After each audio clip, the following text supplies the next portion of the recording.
All right, I'm going to turn this over now.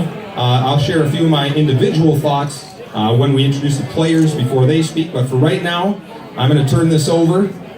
Hold on, I got a little intro for you yet. Next, we're going to turn over to our keynote speaker for the evening. He played with all three of these guys and was the catcher for that 2010 team that we just talked about, as well as our first Legion State title in 2011. He was a great teammate, a friend, a battery mate, and captain, and played as important a role as these guys in any game that we've talked about tonight. His drive and character has no question had a positive impact on each of these three guys' success, as well as me as a coach. I'll give you an example, and to this day goes down as one of my proudest moments as a coach, and it happened at the end of a heartbreaking game to end the season in Marshfield, where we had some calls that maybe didn't go our way. We maybe felt a little cheated, and that's not to make an excuse. That's the reality of what this story is about. It was a tough loss. It was a tough end to the game. A lot of tears after that game. When that game ended, immediately the home plate ump started bolting towards the gate to get off the field. I look up and I see Ryan Kusilek chasing him down the side. And I'm thinking, oh my God, what is he gonna do?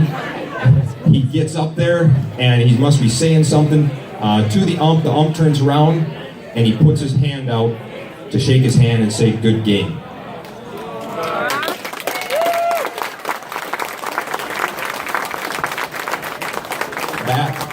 That, you little guy, that is respecting the game and playing the game the right way. Life's not always fair, baseball's not always fair, but that to me defined who we are as a team, and to this day will always go down as one of my proudest moments as a coach. So, without further ado, welcome Ryan Kusilek.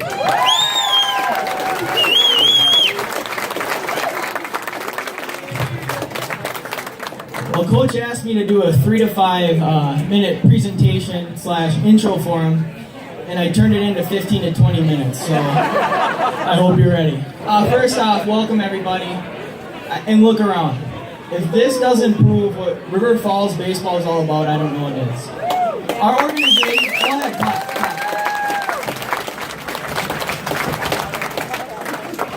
Our organization has come so far. I mean, especially from these three in the 2010 year. It's no longer an organization, it's a family, and I think we can honestly look each other in the eye and say this is more about a game, it's about being a family, loving one each other, and playing for each other. So it's just awesome. So thank you guys for coming. I'm going to go back to that 2010 team. I had a math thing kind of laid out, and then I was told to cut the math out of my presentation here today. So just trust me. But I wanted to look, there's 3 guys on that team that went pro. 3.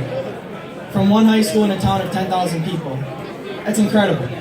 But what are the actual odds? Well, I looked it up. According to hsbaseballweb.com, only 0.5%, so 0.5% of high school seniors will go on to play professionally. So if they were all seniors at the same time, the odds of 3 of them going professionally are 0.125%. It's incredible. More yet, that they weren't seniors, the fact that they all went from one team, you get the math done, save you guys the boredom. It's 0.002% to have 3 guys on one team go pro. It's incredible, and we have a community of 10 to 15,000 people here that we did it. So there's a lot of people to thank for that, but that's awesome and incredible, so congratulations to you 3 there.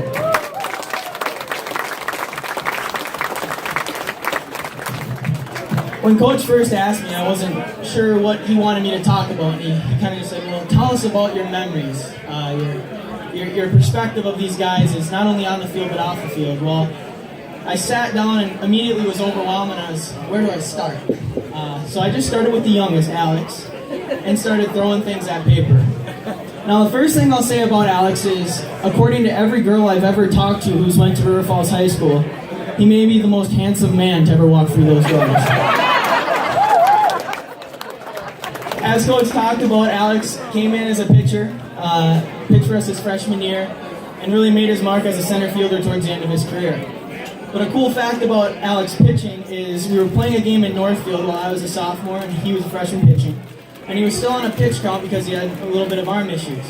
Well, he made it through his 4 innings, was up by 1 or 2 runs, definitely had the win. And we needed a guy to come in for relief. So we went to one of our most valued players on that varsity team, Marty Herum.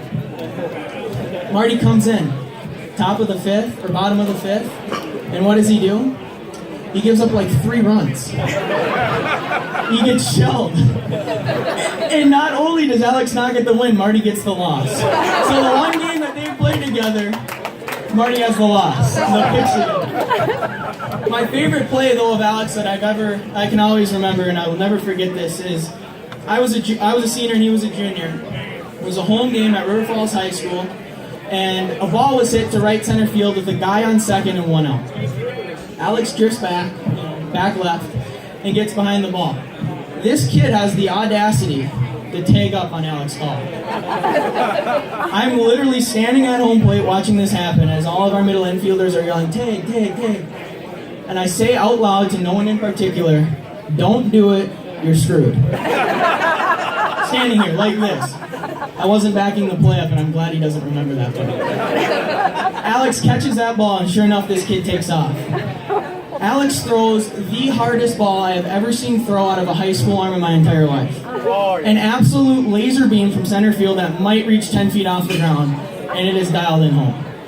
Halfway through the air, and I swear this is true, I look at the ball, say out loud, almost rude, got him. Before the ball gets to third base, I picked my catcher's mask up and started walking back to the bench. Sure enough, he caught it, tagged it, punched him out. It was the 3rd out of the inning. So, best play I've ever seen from a center fielder in high school. 17 years old.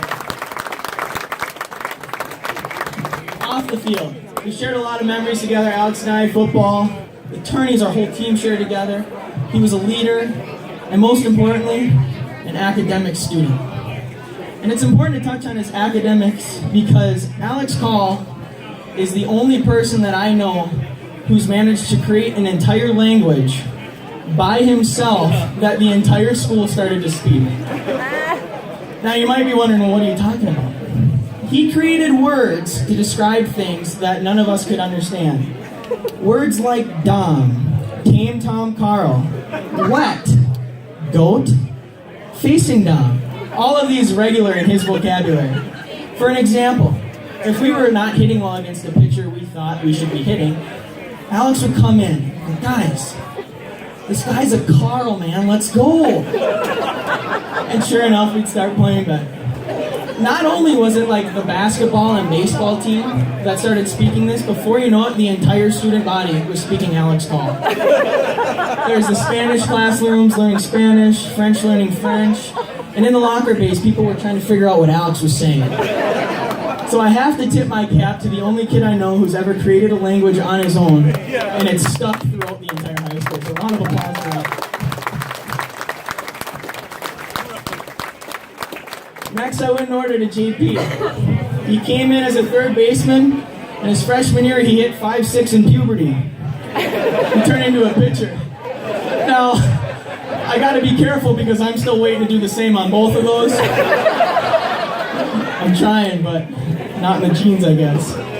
Baseball memory-wise, there's a ton of them. Strikeouts, fooling hitters on the slider he developed by bouncing them off my forearms. We had a lot of good times together.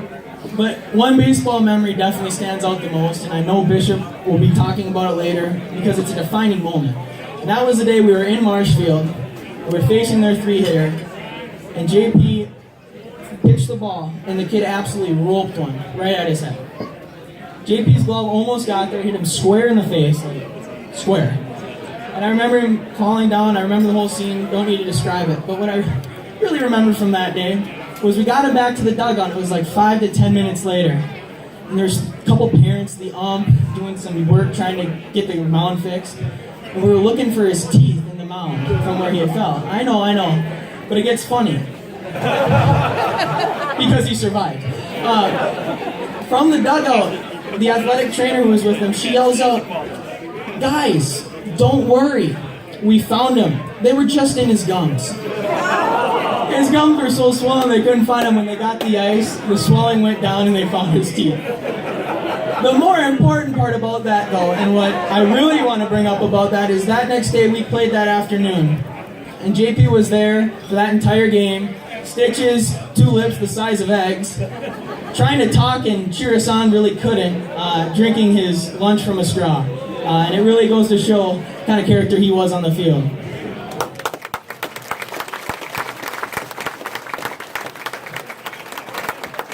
Off the field, we have a lot of memories together.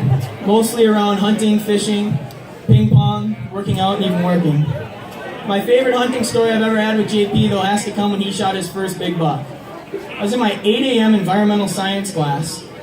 And for those of you who don't know, I usually don't skip class because, well, I just like to go to class, I guess I'm weird. But I'm sitting there in the front row. Coach Walker, who's here, would be proud. He told us to sit in the front row, so I was. But I was also texting. And I was texting JP because it had snowed the night before, and he had a perfect set to kill a big buck. So I'm sitting there, and it's 8 a.m. He's like, does everywhere. All right, I'm still in this class. Big buck. You shoot him? Big buck. He's not in range. My phone goes blank for 15 minutes. I'm sitting there, under the desk. Come on.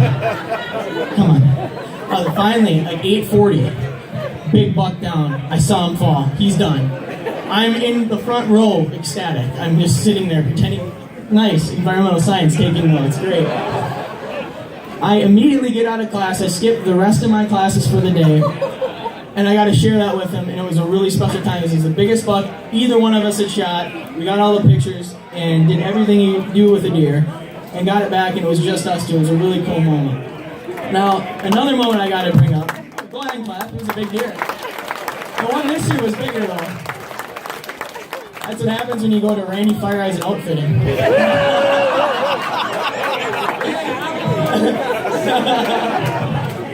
The next one comes from a ping pong memory, and I don't want to underestimate how competitive we get and how good we are, but we have been compared to Nadal and Federer. Just a perspective. I would say between the two of us, I'm the better ping pong player, and I can say that because I have a microphone and he doesn't. But without a doubt, I have to give him the props for the best ping pong shot I've ever seen in my entire life. We were in high school, and it was after Speed and Strength, and bear with me while I try to reenact this. Game 3, we're sweating, and we're volleying back and forth. It's crazy. I bury one to the far left corner, and he's on the right side of the table. He does everything he can to get that shot back on the table, full extension, flips it back on. I got it. It's right in my wheelhouse. I'm on my backhand. Oh, just feels good about it. Slice it down. I'm not even in the corner. I'm even farther. That's how good the shot was. This kid spins on a dime, full sprint across my basement, flips the paddle into his left hand, and then lays out horizontal to the ground, flips his wrist and returns it on the table. And it was a lollipop, but I was in disbelief. I hit it off the table. I didn't know what to do. I can't get that. Definitely the greatest ping pong shot I've ever seen. Now, bear with me on this next part. I think a lot of you know JP and I are pretty much best friends. He's lucky because he's bigger than me, and he's over 6 feet tall. I'm lucky because I get his old clothes. So, some would call them hand-me-downs. Mom, I call it shopping. I got to go over to his house the other day, and I saw this flannel. And I was like, dang, dude, this is a nice flannel. He's like, yeah, it's my granddad's flannel.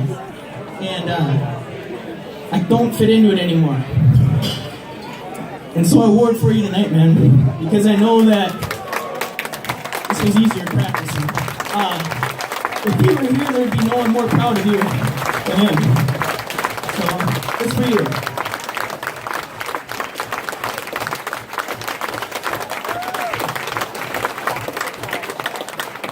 Which is why I finished with Marty, so I can smile again.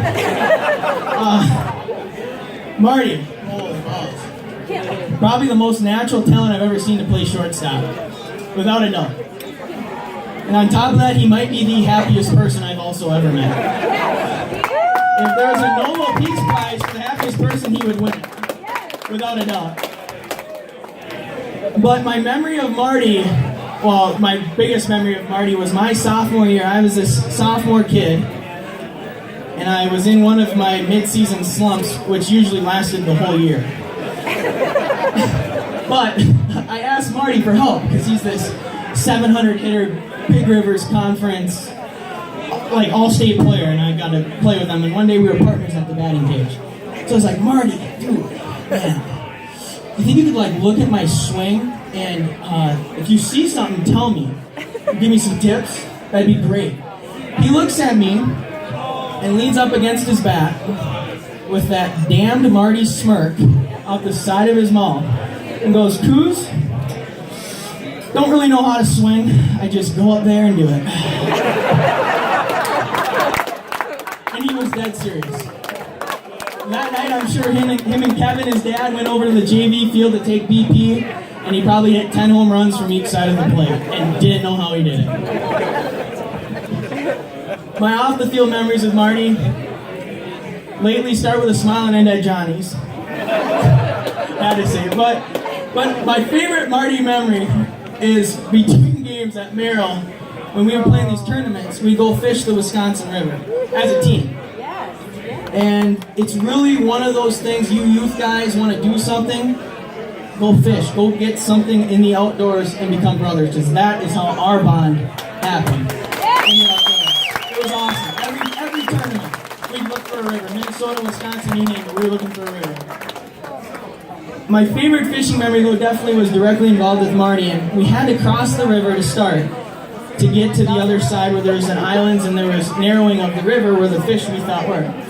So I think it was Marty, JP, I think Colin went, and of course I got stuck walking across last.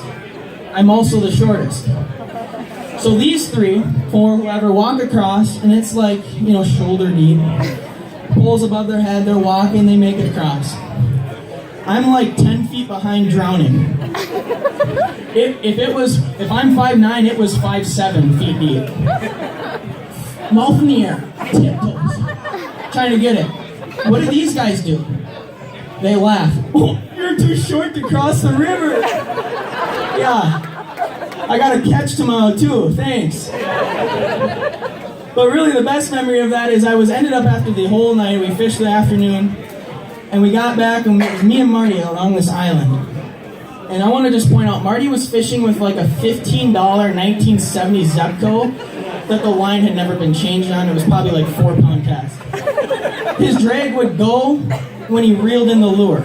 It was bad. Nonetheless, it was at the end of the night, and all of a sudden Marty's pole is just bent in half, fully bent in half. And he goes, dang it, I think I'm snagged, because there's a bunch of rocks and everything. Oh. He starts reeling, and as he's reeling, it's constant, but it's making wind. He's like, oh, I think it's just a log, we're okay. Well, all of a sudden that log decided to swim. Sideways. And I was like, Marty, that's a big fish. Even on your little pole, we know it's a big fish. So I reel up. I put my pole on the side, and I'm standing next to Marty, like hip bone to hip bone, right? And we're sitting there fighting this fish. It's going right, left, everywhere. Like 20 minutes later, I'm not kidding, 20 minutes later, if not more, the fish is like 10 feet away. But the water is so brown we don't know what it is. And it's a foot under the water. This fish, unwilling to come in, starts swimming circles around us as if we're its prey.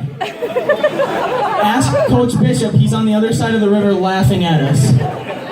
We are spinning in circles, trying to get this fish in, and it would stop, it'd swim away, and go the other way. Over and over. Well, finally we're like, Marty, we gotta get shallower water. We get in shallower water, and now he's ankle deep, I'm knee deep. But we get in shallower water, and I see it, and I see the back, and Marty goes, oh, what is it? I look at Marty, and I'm like, Marty, it's a carp. Dang it! I was hoping it was a smallie or a walleye. I was going to take it and show it off. We get it on shore, and he looks at it and goes, this thing is so gross, I don't even want to touch it. We get it unhooked, we measured it, it was a 23-inch carp, quite the feat for the Zebco. And he looks, he's like, dude, do you think we should bring it back? And I look at Marty, I go, Marty, it's your fish. And I tell you one thing, when I cross that river again, I guarantee you, I will not be holding a fish in my hand. So that is your call, it's up to you. To this day, it is definitely my favorite fishing moment of the biggest fish I've ever caught, definitely on a Zebco.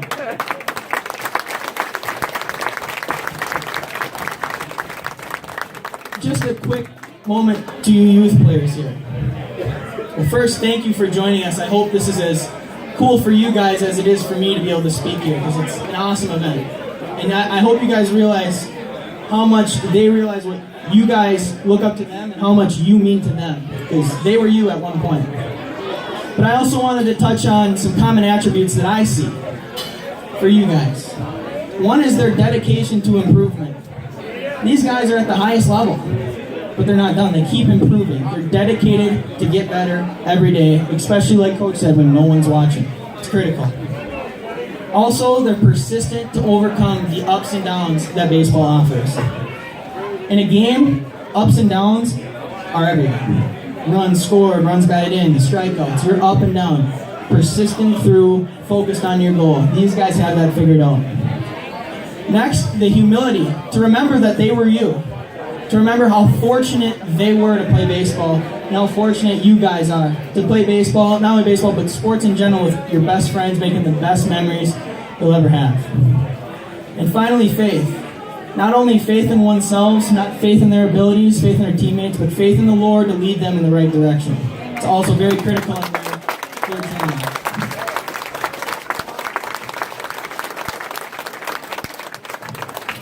Kind of to wrap this long-winded speech up, again, just look around. When I predicted what was here, I wasn't sure what to expect, and I predicted like half the people, so this is overwhelming almost. It's awesome. But again, it proves that baseball is more than just a game. It's brought us here to celebrate specifically these three, but also to really prove that we are a family here at River Falls Baseball. And that, again, I cannot say enough, is awesome. So to you three, I think I can say on behalf of the family that's here, you guys, we have your backs. We support you more than anything in the world. And we are so proud of you, not only your character on the field, that is what makes this so awesome. These guys on and off the field deliver. So, with that, guys, congratulations on everything you've accomplished, everything you guys have proven to us. We're here for you, and obviously, go get them. Best wishes in the future and chasing your big league dreams. Thank you, guys. I appreciate it.